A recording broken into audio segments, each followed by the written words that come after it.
जय माता रानी। आषाढ़ मास गुप्त नवरात्रि के छठे दिन आप सुनेंगे दुर्गा सप्तशती के 11वें अध्याय का पाठ, जिसमें देवताओं द्वारा देवी की स्तुति तथा देवी द्वारा देवताओं को वरदान। इस अध्याय का पाठ करने से आत्मविश्वास में वृद्धि होती है, सभी मनोकामनाएं पूरी होती हैं, सभी संकट सभी बाधाएं दूर होती हैं और एक नई ऊर्जा का संचार होता है। माँ भगवती की कृपा हमें प्राप्त होती है। तो आइए ध्यान पूर्वक 11वें अध्याय का श्रवण कीजिए। मैं भुवनेश्वरी देवी का ध्यान करता हूँ। उनके श्री अंगों की आभा प्रभात काल के सूर्य के समान है और मस्तक पर चंद्रमा का मुकुट है। वे उभरे हुए सतनों और 3 नेत्रों से युक्त हैं। उनके मुख पर मुस्कान की छटा छाई रहती है। हाथों में वरद, अंकुश, पाश और अभय मुद्रा शोभा पाते हैं। ऋषि कहते हैं, देवी द्वारा वहाँ महादैत्यपति शुंभ के मारे जाने पर इंद्र आदि देवता अग्नि को आगे करके उन कात्यायनी देवी की स्तुति करने लगे। उस समय अभिष्ट को की प्राप्ति होने से उनके मुख कमल दमक उठे और उनके प्रकाश से दिशाएं भी जगमगा उठी थी। देवता बोले, शरणागत की पीड़ा दूर करने वाली देवी, हम पर प्रसन्न हो। संपूर्ण जगत की माता प्रसन्न हो। विश्वेश्वरी, विश्व की रक्षा करो। देवी, तुम्हें चराचर जगत की अधीश्वरी हो। तुम इस जगत का एकमात्र आधार हो, क्योंकि पृथ्वी रूप से तुम्हारी ही स्थिति है। देवी, तुम्हारा पराक्रम अलंघनीय है। तुम ही जल रूप में स्थित होकर संपूर्ण जगत को तृप्त करती हो। तुम अनंत बल संपन्न वैष्णवी शक्ति हो। इस विश्व की कारणभूता परामाया हो। देवी, तुमने समस्त जगत को मोहित कर रखा है। तुम्हारे प्रसन्न होने पर इस पृथ्वी पर मोक्ष की प्राप्ति कराती हो। संपूर्ण विद्याएं तुम्हारे ही भिन्न भिन्न स्वरूप हैं। जगत में जितनी भी स्त्रियां हैं वे सब तुम्हारी ही मूर्तियां हैं। जगदम्बा, एकमात्र तुमने ही इस विश्व को व्याप्त कर रखा है। तुम्हारी स्तुति क्या हो सकती है। तुम तो सत्वन करने योग्य पदार्थों से परे एवं परावाणी हो। जब तुम सर्व स्वरूपा देवी, स्वर्ग और मोक्ष प्रदान करने वाली हो, तब इसी रूप में तुम्हारी स्तुति हो गई। तुम्हारी स्तुति के लिए इससे अच्छी उक्तियां और क्या हो सकती हैं। बुद्धि रूप से सब लोगों के हृदय में विराजमान रहने वाली तथा स्वर्ग और मोक्ष प्रदान करने वाली नारायणी देवी, तुम्हें नमस्कार है। कला, काष्ठा आदि के रूप से क्रमश परिणाम अवस्था परिवर्तन की ओर ले जाने वाली तथा विश्व का उपसंहार करने में समर्थ नारायणी, तुम्हें नमस्कार है। नारायणी, तुम सब प्रकार का मंगल प्रदान करने वाली मंगलमयी हो। कल्याणदायिनी शिवा हो। सब पुरुषार्थों को सिद्ध करने वाली शरणागत वत्सला, 3 नेत्रों वाली एवं गौरी हो, तुम्हें नमस्कार है। तुम सृष्टि पालन और संहार की शक्तिभूता सनातनी देवी, गुणों का आधार तथा सर्वगुणमयी हो। नारायणी, तुम्हें नमस्कार है। शरण में आए हुए दीनों एवं पीड़ितों की रक्षा में संलग्न रहने वाली, सबकी पीड़ा दूर करने वाली नारायणी देवी, तुम्हें नमस्कार है। नारायणी, तुम ब्रह्मांडी का रूप धारण करके हंसों से जुते हुए विमान पर बैठती हुई कुछ मिश्रित जल छिड़कती रहती हो, तुम्हें नमस्कार है। माहेश्वरी रूप से त्रिशूल, चंद्रमा एवं सर्प को धारण करने वाली, महान वृषभ की पीठ पर बैठने वाली नारायणी देवी, तुम्हें नमस्कार है। मोरों और मृगों से घिरी रहने वाली तथा महाशक्ति धारण करने वाली कुमारी रूप धारिणी निष्पापे नारायणी, तुम्हें नमस्कार है। शंख, चक्र, गदा और शांग धनुष उत्तम आयुधों को धारण करने वाली वैष्णवी शक्ति रूपा नारायणी, तुम प्रसन्न हो, तुम्हें नमस्कार है। हाथ में भयानक महाचक्र लिए, दाढ़ों पर धरती को उठाए वाराही रूप धारिणी कल्याणमयी नारायणी, तुम्हें नमस्कार है।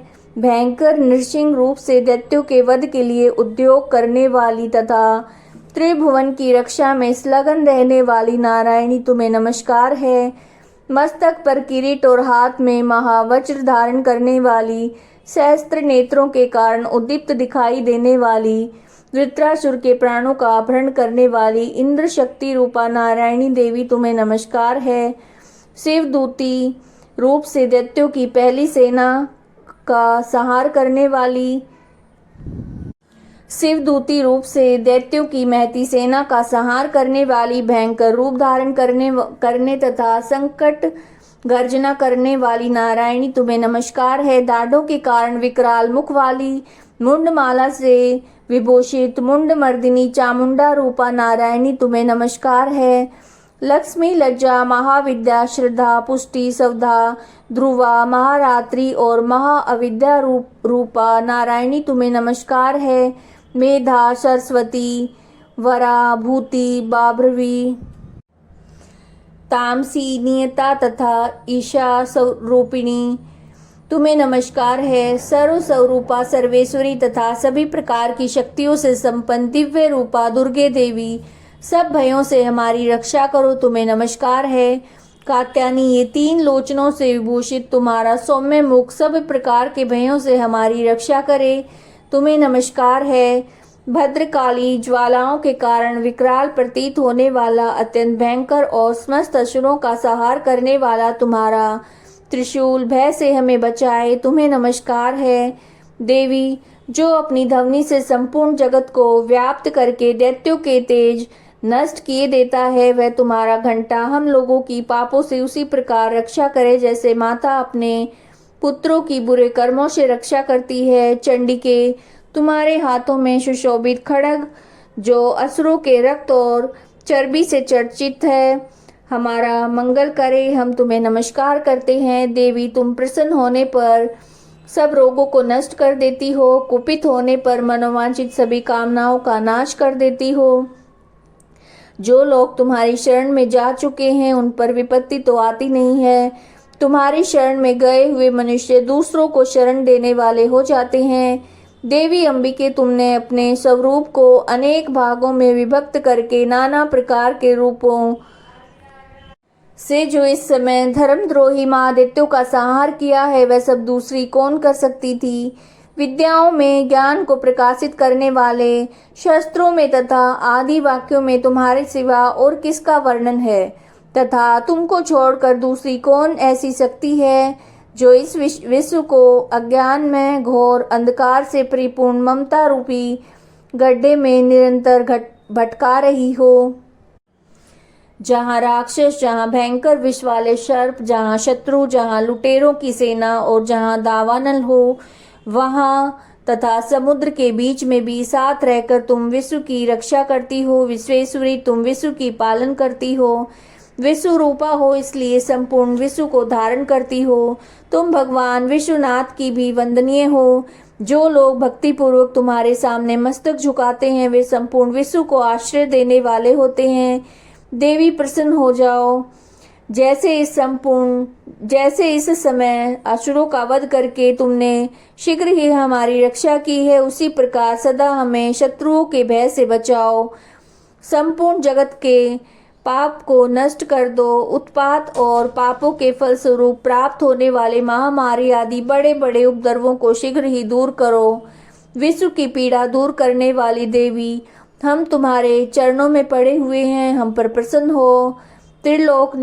त्रिलोक निवासियों की पूजनीय परमेश्वरी, सब लोगों को वरदान दो। देवी बोली, देवताओं, मैं वर देने को तैयार हूँ, तुम्हारे मन में जिसकी इच्छा हो वह वर मांग लो। संसार के लिए उस उपकारक वर को मैं अवश्य दूंगी। देवता बोले, सर्वेश्वरी, तुम इसी प्रकार तीनों लोकों की समस्त बाधाओं को शांत करो, हमारे शत्रुओं का नाश करती रहो। देवी बोली, देवताओं, वैवस्वत मनवंत्र के 28वें युग में शुंभ और निशुंभ नामक 2 अन्य महादैत्य उत्पन्न होंगे। तब मैं नंद गोप के घर में उनकी पत्नी यशोदा के गर्भ से अवतीर्ण होकर विंध्याचल में जाकर रहूंगी। उक्त दोनों असुरों का नाश करूंगी। फिर अत्यंत भयंकर रूपों से पृथ्वी पर अवतार लेकर मैं वैप्रचित नाम वाले दानवों का वध करूंगी। भयंकर महादैत्यों का भक्षण करते समय मेरे दांत अनार के फूल की भांति लाल हो जाएंगे। तब मैं तब स्वर्ग में देवता और मृत्युलोक में मनुष्य सदा मेरी स्तुति करते हुए मुझे रक्त दंतिका कहेंगे। फिर जब पृथ्वी पर 100 वर्षों के लिए वर्षा रुक जाएगी, तब पानी का अभाव हो जाएगा। उस समय मुनियों के सत्वन करने पर मैं पृथ्वी पर अयोनिजा रूप से प्रकट होंगी और 100 नेत्रों से मुनियों को देखूंगी। अतः मनुष्य शताक्षी इस नाम से मेरा कीर्तन करेंगे। देवताओं, उस समय मैं अपने शरीर से उत्पन्न हुए शाकों द्वारा समस्त संसार का भरण पोषण करूंगी। जब तक वर्षा नहीं होगी तब तक शाक ही सबसे सभी के प्राणों की रक्षा करेंगे। ऐसा करने के कारण पृथ्वी पर शाकंभरी नाम से मेरी ख्याति होगी। उसी समय अवतार में मैं दुर्गम नाम वाले महादैत्य का वध भी करूंगी। इससे मेरा नाम दुर्गा देवी के रूप में प्रसिद्ध होगा। फिर जब मैं भीम रूप धारण करके मुनियों की रक्षा के लिए हिमालय पर रहने वाले राक्षसों का भक्षण करूंगी, उस समय सब मुनि भक्ति से नतमस्तक होकर मेरी स्तुति करेंगे। तब मेरा नाम भीमा देवी के नाम से विख्यात होगा। जब अरुण नामक दैत्य तीनों लोकों में भारी उपद्रव मचाएगा, तब मैं तीनों लोकों का हित करने के लिए 6 पैर वाले असंख्य भ्रमरों का रूप धारण करके उस महादैत्य का वध करूंगी। उस समय सब लोग भ्रामरी के नाम से चारों ओर मेरी स्तुति करेंगे। इस प्रकार जब जब संसार में दानवी बाधा उपस्थित होगी, तब तब अवतार लेकर मैं शत्रुओं का संहार करूंगी। इस प्रकार श्री मार्कंडे पुराण में सावर्णिक मनवंत्र की कथा के अंतर्गत देवी महात्म्य में देवी स्तुति नामक 11वां अध्याय संपूर्ण हुआ। हे परमेश्वरी, मेरे द्वारा रात दिन सहस्त्रों अपराध होते रहते हैं। यह मेरा दास है, यो समझकर मेरे उन अपराधों को तुम कृपा पूर्वक क्षमा करो। परमेश्वरी, मैं आह्वान नहीं जानता, विसर्जन करना नहीं जानता, पूजा करने का ढंग नहीं जानता, क्षमा करो। देवी सुरेश्वरी, मैंने जो मंत्रहीन, क्रियाहीन, भक्तिहीन पूजन किया, सब आपकी कृपा से पूर्ण हो। सैकड़ों अपराध करके भी जो तुम्हारी शरण में जा जगदम्बे कहकर पुकारता है, उसे वही गति प्राप्त होती है जो ब्रह्मा आदि देवताओं के लिए भी शुभ नहीं है। जगदम्बिके, मैं अपराधी हूँ, किंतु तुम्हारी शरण में आया हूँ। इस समय दया का पात्र हूँ, तुम जैसा चाहो वैसा करो। देवी परमेश्वरी, अज्ञान से, भूल से या बुद्धि भ्रांत होने के कारण मैंने जो न्यूनता या अधिकता कर दी है, सब क्षमा करो और प्रसन्न हो। सच्चिदानंद स्वरूपा परमेश्वरी, जगत माता कामेश्वरी, तुम प्रेम पूर्वक मेरी ये पूजा स्वीकार करो और मुझ पर प्रसन्न हो। देवी सुरेश्वरी, तुम गोपनीय से भी गोपनीय वस्तु की रक्षा करने वाली हो। मेरे निवेदन किए हुए इस जप को ग्रहण करो और तुम्हारी कृपा से मुझे सिद्धि प्राप्त हो। उम्मीद है आपको वीडियो अच्छी लगी होगी। अगर वीडियो अच्छी लगी है तो ज़्यादा से ज़्यादा शेयर कीजिए, लाइक कीजिए, चैनल को सब्सक्राइब कीजिए। कमेंट में जय माता दी अवश्य लिखिएगा। जय माता रानी।